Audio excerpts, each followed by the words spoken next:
panelists. Without further ado, I'd like to welcome Megan Mahaffey from MedStar National Rehabilitation Hospital, who will present her poster titled Occupational Therapy's Role in 3D Printing. Megan, take it away. Okay, great. Thank you. We'll go to the next slide. Okay, great. What is 3D printing? So the most common form of 3D printing out there is going to be what we call fused deposition modeling or fused filament fabrication. And that's really where we're going to heat up plastic really hot and put very small layers on top of each other to build an end product. There are many different materials out there. The more popular 3D printing is becoming, they're coming up with all kind of crazy different materials, or what we call filament. The three most common that are out there are ABS, which is going to be similar to a Lego material. PLA is similar to plastic spoons and forks. And then TPU is more elastic and is similar to a rubber mat. Next slide. If you've never seen a 3D printer, here's what ours looks like here on the left. It's an Ultimaker 2 Extended Plus. And basically the filament sits on the back of the printer. It comes up through that tube that you see at the top there, and then it's heated up to over 200 degrees Celsius. So it gets really hot and then comes out in a very thin layer. Then you can see on the picture on the right here, it's going to start with layers at the bottom and gradually add each one. Most things that are 3D printed are not printed solid. So you can kind of see there's a honeycomb pattern in there. This is probably what we call about 15% infill, which is that inside piece. For things that need to be stronger, more durable, we might print it closer to 50%. Next slide. So in order to do 3D printing, we first need to start with some type of virtual model. So that's going to look like using CAD software to design something on your own, as you can kind of see on the picture on the right. There's also a lot of free 3D printing databases out there where people are sharing what they've created, and all you have to do is download it. You can also take some of those downloaded things that other people have created and then modify them within CAD software. There's also people out there doing 3D scanning to create a model. Then once you have that model, you then need to make it ready for printing. So each printer has their own software where you can adjust different settings, how you want it to print, the orientation, things like that. And then you'll save that most often to an SD card or some other form and put that directly in the printer or directly connect your computer to the printer. And from there, it's just heating up that filament and it does its work for you. Depending on the size of what you are of what you're printing is going to depend on the length of time. Some things that are very small may take under an hour. Some things that are a lot larger may take several hours. Next slide. So in occupational therapy, there's several reasons that we might choose 3D printing over creating items other ways or purchasing things off the shelf. So one would be a time-sensitive need. The other would be to reproduce something that is either no longer available or comes at a high cost. My favorite is creating customized devices that are very unique for that client's need and something that they'd be unable to buy off the shelf. And then also to replace or repair either broken equipment or a broken piece of a device. Next slide. So some of the pros are the printer can be very expensive itself, but the filament is very inexpensive. Most of the things that we print are just $1 or $2. Really, that customization a patient needs is really fun and really great to be able to produce. Once you have designed something or found something that works for your need, if you need multiple of them, it's very easy to reproduce that.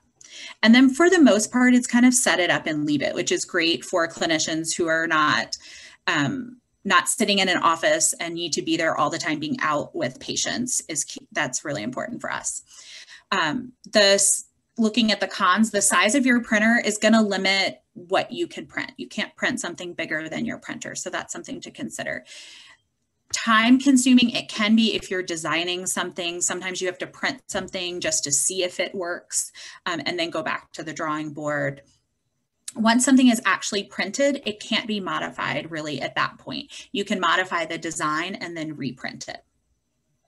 It is still a new technology, so there are some kinks that might come up. As I mentioned earlier, the initial cost of the printer can be high. It does require a little bit of patience, and depending on what you're printing, sometimes there are some rough surfaces that you may want to be careful of. Next slide. So I'm going to go through a couple case examples of how we've used it. So one is for a gentleman who had 30-year history of being having an incomplete spinal cord injury.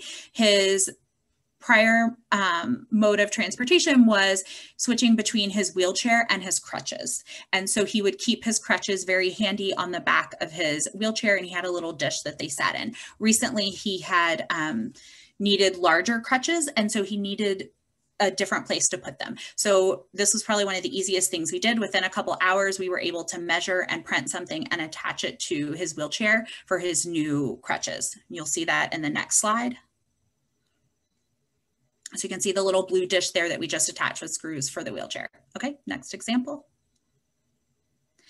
Here we had a client who came to us for a different reason, but had recently acquired a communication device that had very small buttons, and he really wasn't able to use it. So he just was leaving it on the side. And so we were able to adjust the settings to change it to only have 15 items on the screen at a time instead of 64. And he previously had used a key guard so that he wasn't selecting the wrong items as he was dragging his finger.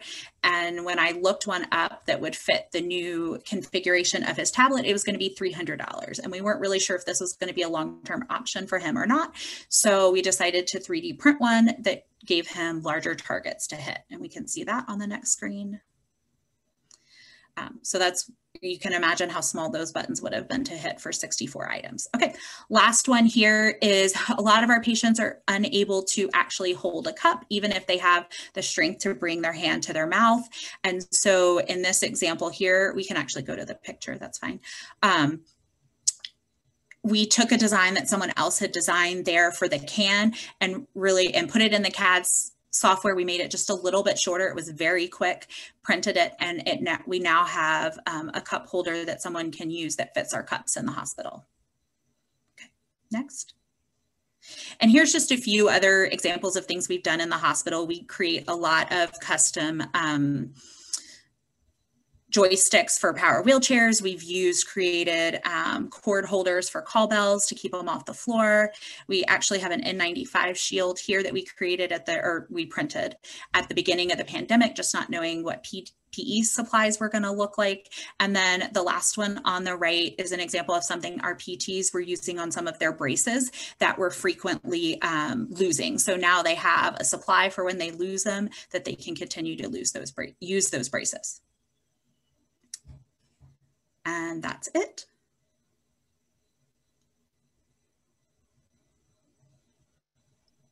Thanks, Megan. That was actually really interesting. I had no idea how much went into 3D printing, having not done it myself before.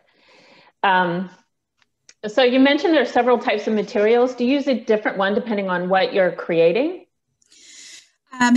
Yes, we primarily use the PLA.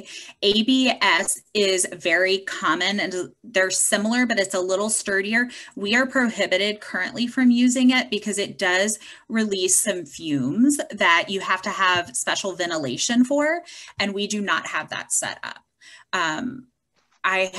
We have done a little bit with the TPU, the rubbery, to kind of create straps and different things like that. But it's one of those, it's a little bit newer and haven't truly had the time to dabble in it, but primarily the PLA. Great, thanks. Just as a reminder, folks, we do have a few more minutes for this presentation. You can enter questions in the Q&A. I do actually have a few others queued up for you, Megan. Somebody asked, what kind of time and training does it take to use that CAD software? So Tinkercad, which was the one that you could see on the screen, is a web-based. It took a lot, and I will say that is not my forte. I do not think like that in that design piece. And they had a lot of tutorials on there that I was able to go through a few hours kind of here and there, probably total up to a few hours. One thing that I did that I think helped a lot is I actually printed just from the database software first. I went to the DC public libraries that had them and printed them. And that, I think, helped me understand what I might want to design or not design, was helpful in that piece as well. But I spent a lot of time at the DC library. Nice to know that library came in handy for something like this as well. That's actually great. We have a couple of other questions, but we're out of time for this portion of the session. So what I would encourage folks to do, we do have the chat open for folks to post questions. You can add questions to the Q&A, and we'll connect with Megan after. Or if you chat and once she gets a moment, she can actually chat back, and we can use the chat feature for networking. Great.